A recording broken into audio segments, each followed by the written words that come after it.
naturalisasi kan pasti kan ada support politik. Udah diperlakukan luar biasa semacam, ya berikanlah semua yang terbaik buat Indonesia juga. Kita sudah level Asia, seperti yang disampaikan oleh Pandit Hore-Hore kan. Buka mindsetnya, mimpi untuk ikut Piala Dunia, tim standar levelnya dari yang biasa ikut Piala Dunia. Sangat plus point untuk orang Indonesia ya. Bahwa lu berani mengakui kesalahan lu, mengangkat standar mereka, atau mengeluarkan bakat mereka, potensi mereka agar lebih bagus lagi untuk timnas. Harus sadar bahwa di timnas lu nggak punya banyak waktu untuk kumpul. Juga terjadi dengan negara lain, bukan hanya di kita aja. Menang kalah itu adalah hasil akhir. Kerja keras lu, proses lu benar, sehingga kemenangan itu bukan kebetulan. Prinsip gue simple. Sebelum gue diinjek, gue injek dulu. Jangan terprovokasi dengan mereka. Sebagai gedong, gede dongo, menang badan doang. Harganya spektakuler, harga cuma di bawah 100. Khusus buat promo flash sale hari ini aja. Nih, detail bagian logo manis banget. Ya udah timbul guys. Logonya dari bahan karetnya Lasis. Cakep banget bro. Ini nggak diambil rugi banget. Yo, yang udah mengamankan flash sale udah banyak guys. Jangan sampai kalian telat sedikit ya. Kalau udah normal harganya berarti nggak bisa dapat flash sale lagi. Kalau udah muncul harga di 170 nih, kuota flash sale kita udah berakhir guys, udah selesai. Udah nggak bisa dapat flash sale lagi, nanti cekonnya di harga mah. Jadi buat kalian yang masih bisa ambil harga di bawah 1, saranku amankan deh sekarang. Di katangan bawahnya manis banget. Detail bagian katangan bawah ya, manis banget bosku. Nih kalian nggak diambil sekarang rugi banget. Yang udah mengamankan flash sale lihat. Udah banyak orang guys, karena harganya masih flash sale. Kita kasih flash sale, kalian langsung buru ambil, keburu habis flash sale-nya.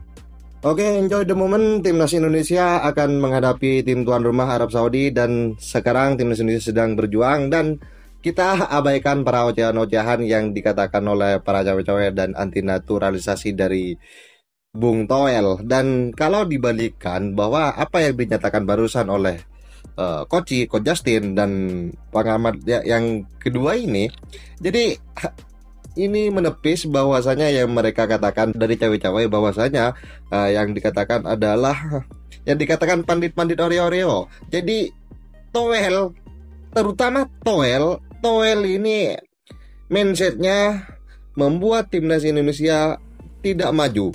Jadi dari mana dulu, dari beberapa tahun silam hingga harusnya timnas Indonesia itu bisa bangkit bersama Pak Erick Thohir. Dan ini perlu dicatat kepada kita sebagai para supporter dan juga para supporter yang baru datang kepada timnas Indonesia, supporter FOMO. Jadi ini dicatat bahwa Toel itu hanya ingin memecah belah dan abaikan ocehan-ocehannya. So, kita tetap fokus menghadapi Arab Saudi, di mana Arab Saudi sudah di level internasional dan Indonesia sudah berada di dalamnya. Dan timnas Indonesia juga sudah berada di sana. Tentunya level Indonesia bersama naturalisasi ini bukan soal politik, bro. Gimana kamu, bos? Ngomong kayak itu, bos. So, bagaimana tanggapan kalian? Bukan berarti mereka tidak punya potensi untuk bermain, tapi nggak keluar. Pemain-pemain senior ini bisa membuka pemain-pemain muda yang introvert. Mereka kan nggak se-outspoken pemain-pemain yang dari luar, ya kan? Nah, ini harus dibuka mindsetnya agar lu kalau punya mimpi untuk ikut Piala Dunia, lu harus ikutin standar levelnya negara yang biasa ikut Piala Dunia. Artinya, lu nggak boleh baper. Contoh. Nah, itu berpengaruh loh. Itu saat gue ngalamin sendiri dulu, gue orang kan keras juga ya. Ke pemain gue juga keras, gue ngomong apa adanya. Dan ada beberapa pemain nggak bisa terima. Ujung-ujungnya performanya ngedrop di lapangan.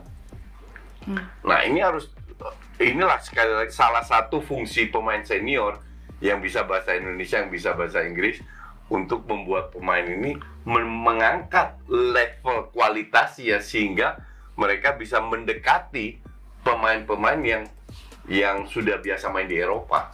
Berarti selain mungkin mengangkat kualitas permainannya juga, berefek juga ke chemistry di lapangan juga dong, Coach, berarti? Iya, sangat amat. Dimulai kan dari komunikasi. Komunikasi sudah ada. baru cari sinergi lah antar pemain. Kalau di situ baru kelihatan di lapangan, which is sangat plus point untuk orang Indonesia ya. Bahwa lu berani mengakui kesalahan lu. Salah satu standar yang mereka harus, Sintayong pemain harus sadar bahwa di timnas lu nggak punya banyak waktu untuk kumpul. Iya. Dan itu juga terjadi dengan negara lain, bukan hanya di kita aja. Jadi kita harus bisa cepat adaptasi. Beruntung mereka sudah kenal ya, udah pernah main bareng. Jadi ya mereka harus adaptasi cepat dengan strategi yang diterapkan oleh pelatih, dengan pemain-pemain yang dari luar datang, ya nggak ada pilihan lain. Karena hal yang sama juga dialami Arab Saudi. Cuman tak menang atau kalah ya kita tahu mereka terakhir sebagai tuan rumah, tapi mereka juga berapa kali ikut Piala Dunia kan? 7 kali udah. Ya kita kan nggak pernah. Dan pemainnya memang di atas kertas, mereka levelnya di atas kita. Kalau kamu tadi bilang hanya 2 pemain di luar, kita banyak pemain di luar, tapi level pemain kita kan tier 3, tier 4.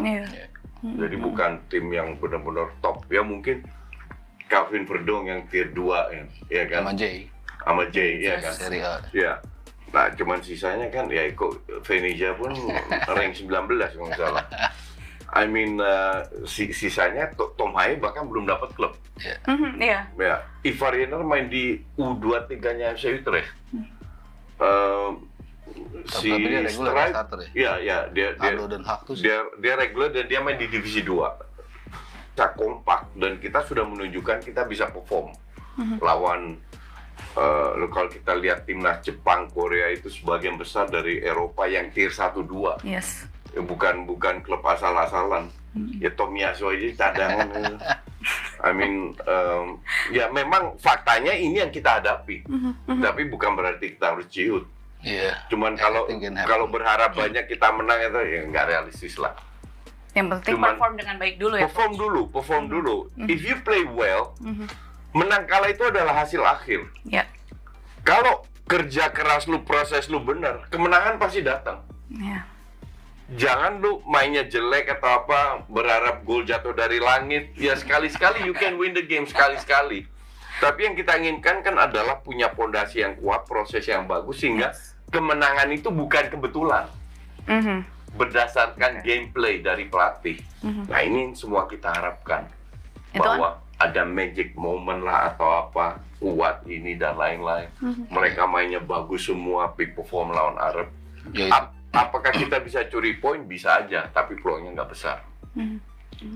Ya itu yang diharapkan sama Sintayong kan. Dia bilang anything can happen lah di sepak bola. Kita ngalahin Korea Selatan adu penalti juga kita kan nggak ada yang ngira itu juga luar biasa ya, semifinal pada waktu itu bisa ngalahin Australia juga dan kemarin U19 ngalahin Argentina. Ada aja momen-momen yang dimana kita bisa atau harapannya bisa something magic happen lah gitu. Dan kalau kita lihat Arab Saudi sebenarnya nggak semengerikan itu juga loh di bawah si Roberto Mancini kan. 14 kali main, 6 kali menang, 5 kali kalah loh mereka, 5 kali kalah. Dan imbangnya salah satu lawan Thailand. Artinya kan bisa mencuri ya. Menghadapin Arab Saudi itu ada kemungkinan tim-tim ASEAN itu bisa mencuri poin juga lawan Australia. Jadi ya harapan kita mungkin bukan lantas kita bisa menang juga gitu. Tapi paling nggak mencuri poin itu sebuah start yang sangat bagus gitu. Kita bisa mencuri poin di Arab Saudi. Kalau bisa dapat 1 poin main di itu luar biasa. Asli, itu percaya diri kita meroket langsung. Ketemu Australia dibantai itu. Jangan dong, Coach. Jangan dong. Nah, itu kan kalau kita bicara skill individu gitu. Sempat bilang kayaknya kita akan berhadapan dengan pemain-pemain yang akan mencoba pemain Arab Saudi yang nakal karena ada salah satu pemain Al Hilal tuh yang pernah bikin Ronaldo dapat kartu merah katanya. Jadi katanya ada cywar yang akan dilakukan nih sama pemain Arab Saudi. Itu terjadi. Gimana, Coach? Itu terjadi di seluruh dunia. Justin sering ketemu pemain Arab juga zaman futsal kan? Doyan provokasi pemainnya. Ribut di lapangan itu biasa. I mean gini. If you want to survive di dalam pertandingan, dalam bisnis, dalam whatever sektornya kan, lu harus bisa fight. Kalau lu mau prinsip gue simple, sebelum gue diinjek, gue injek dulu. Iya kan? Iya, Dalam iya, semua iya. bidang itu gue lakukan. Tapi kadang kita for dulu. Biarin gue diinjek. Lu injek gue sekali, nanti ada momennya gue injek lu 10 kali. Iya kan? Iya. Nah, ini pemain kita harus pinter. Jangan sampai down ya. Jangan disikut langsung emosional. Enggak. Lu sikut gue santai, diem pas jauh dari VAR, bola di mana baru lu sikut lagi. Kira-kira begitulah, ngerti nggak? Iya, iya, iya. Jadi kita harus pinter. Kita harus pinter, jangan terprovokasi dengan mereka. Karena mereka pasti provokasi. Dan which is normal. Kalau perlu kita juga harus provokasi gitu loh. Iya kan? Iya. Kayak banyak contoh lah. Almost every week di Liga Inggris. Pasti ada yang provokasi ngomong-ngomong atau apa. Jangan terpancing. Karena sekali lagi, kalian itu aset negara. Kalian bermain untuk timnas. Kalian milik 285 juta orang. Jadi nggak bisa lu main untuk ego lu sendiri. Yang suka bengal tahu siapa di timnas? Menurut gue ya, Justin Hubner.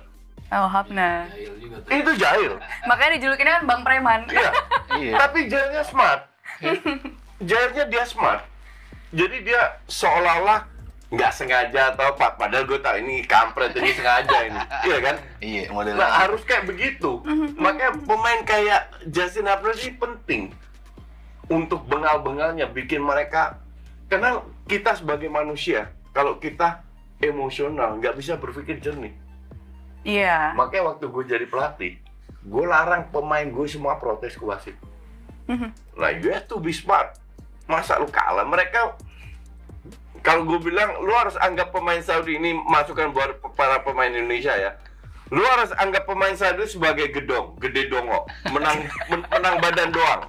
Otaknya kagak ada. Lu harus lebih pinter. Kayak Maguire dong gitu. Apa? Kayak Maguire. Iya kan, gue gedong, gede dongo. Ya. Dia tuh harus lebih pintar daripada mereka, gitu. Pokoknya harus Ya, ini harus ya, mentalitasnya harus Iya, kuat, harus smart Harus Iya. smart. menghadapi si gedong Iya, itu ya. iya. Karena memang ya dalam beberapa pengalaman kan tim-tim Arab emang jahil ya. Iya, iya. Maksudnya provokasinya jago mereka. Iya, iya, Kita iya. sering kepancing. Iya, iya, Lawan iya. Qatar si Jenner kena merah. Terus Rido yang nendang itu juga kan waktu yang kartu merah tuh kan yang Iya, iya, terus iya. itu waktu lawan Uzbekistan. Ada beberapa provokasi-provokasi yang sama kita diambil mentah-mentah gitu dan kita Iya. mau balasnya tuh langsung. Yang kayak gitu-gitu kan yang kadang-kadang ya di era VAR sekarang kan bahaya tuh kalau bisa terpantau dan akhirnya merugikan tim kita. Jadi ya memang kayak Justin bilang, emang harus smart caranya Iya. gimana gitu. Iya. Yang misalnya itu nepok dari belakang yang kayak gitu Iya, ya. iya, Yang iya. dalam posisi sambil nempel gitu kan yang mungkin tidak bisa terlihat gitu yang kayak gitu-gitu gitu. Cuman kalau lu diganjal dan lu langsung balas di tempat ya lu pasti kena dan lu kalah gitu. Kan intinya gini, kamera itu akan menyorot di mana ada bola. Yes. Pada saat jauh-jauh dari bola kan lu bisa cybernya dari situ lah. Kasarnya begitu. Jangan lu deket bola, lu sikut tolol itu namanya. Banyak kelihatan langsung. Iya, Welkan ya. sama Elkan. Gue pengen Elkan datang. Karena dengan tidak adanya dua, Elkan bisa memperkuat. Ya. Ternyata Sintayong nggak mau kan. Langsung gue dibilang gue nggak boleh intervensi atau apa, ya elah kita juga netizen doang kali, ya kan, nggak bisa intervensi dan lain-lainnya. Enggak, gue dukung 1000% apa yang keputusan apapun yang diambil oleh Sintayong, walaupun Yes. gue nggak setuju. Tapi pada saat orang tanya apakah Elkan layak masuk, iya. Cuman kembali lagi kan ke pelatih. Jadi Yes. dengan skuad 26 yang dia pilih, ya gue percaya sama Sintayong. Dan dia tahu ujung-ujungnya kan juga Itses, Rizky Ridho, paling di belakang Kelvin bisa main di Iya. situ, Atau Nathan turun. Nathan turun. Ya, I mean ada berapa opsi lah. Salah satu alasan kenapa gue pengen Elkan balik, tinggi kan, dia tinggi banget dan Saudi kan lebih besar posturnya. Yes. Dengan bola-bola atas bisa lebih membantu ya. Tapi sekali lagi kalau Sintayong merasa sementara ini bahkan dalam waktu dekat nggak akan panggil Elkan, ya itu hak dia lah. Kita harus dukung keputusan dia dan gue sangat percaya sampai detik ini gue sangat percaya dengan keputusan Sintayong bahwa dia tahu apa yang dia pilih, siapa yang dia pilih, termasuk tidak memasukkan pemain senior lain. Walaupun emang netizen banyak banget ya selama ini yang bertanya-tanya, kenapa sih Elkan Bagot nggak dimasukin, kenapa Elkan Bagot nggak dimasukin? Termasuk gue. Tapi ya sudah lah, it happens. Dan hal kayak gini kan, ya kayak kemarin terakhir di timnas Belanda di Euro. Kenapa De Vrij dimainin, padahal dia cadangan terus tahunan di Inter ya kan? Bukan De Ligt yang main. Iya, jadilah. It doesn't matter. Kembali lagi ke mindset. Lu seperti apa? Lu mau ketemu Argentina, Brasil, atau Saudi, atau Timor Leste, atau Zimbabwe, mindset lu, you have to win. It doesn't matter. Lawan lu mau rank 295 atau rank 1, tetap lawan lu 11 lawan 11 di lapangan. Kembali mindset lu harus lu atur. Siapapun, mindsetnya itu harus sama. We have to win this game. Kalau gue dulu bilang gue kan waktu di timnas futsal pernah ketemu Argentina, Iran sering banget. Ya, Argentina itu kan rank 1 di dunia, rank 2 di dunia. Ujungnya kalah juga. Tapi gue bilang, kita masuk ke lapangan untuk menang. Bukan seri, menang, we have to win. Ya, coach lawannya Argentina rank 1 dunia. I don't care. Kan 5 lawan 5. Bahwa ujung-ujungnya kalah, it's okay. Tapi mindset lu harus menang. Ngerti nggak? Jadi bukan bicara hasil akhir, tapi untuk mencapai hasil akhir di sini between your ears itu harus benar. Nah ini yang beberapa poin harus merubah mindset kayak begini di atas kertas. Udah langsung ditumpis. Nggak impress dengan mancini lama apa? Iya kan. Coba di atas kertas ya coach ya. Ya kan tadi bilang 6 kali menang, 5 kali kalah. Kan artinya nggak superior itu. Dan seri lawan Thailand. Seri lawan Thailand salah satu mungkin entry point kita lah, Thailand aja bisa kok ngimbangin mereka gitu. Ya kita dengan kualitas yang individunya di atas Thailand nih sekarang ya. Kita bicara kualitas individu. Secara logika ya harusnya kita juga aiming untuk bisa at least dapat imbang lah ketika melawan Arab Saudi. Dan ya balik lagi tadi ya, walaupun pemain-pemainnya mungkin di atas kertas pun di atas kita, karena kita tahu semuanya main di 4 klub terbesar di Arab itu kan, yang kualitasnya ya dibanding liga kita ya jauh lah di atas kita gitu. Tapi ya balik lagi, bola adalah bola. Siapa tahu kita bisa tampil dengan permainan terbaik, bisa create chance, bisa bikin gol.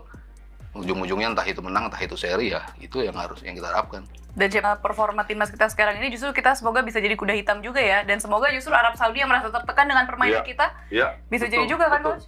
So, bagaimana tanggapan kalian? Jangan lupa di like video ini, di subscribe channel ini agar kalian tidak ketinggalan informasi penting khususnya timnas Indonesia. Salam sepak bola keren, salam sepak bola bersih bersama saya.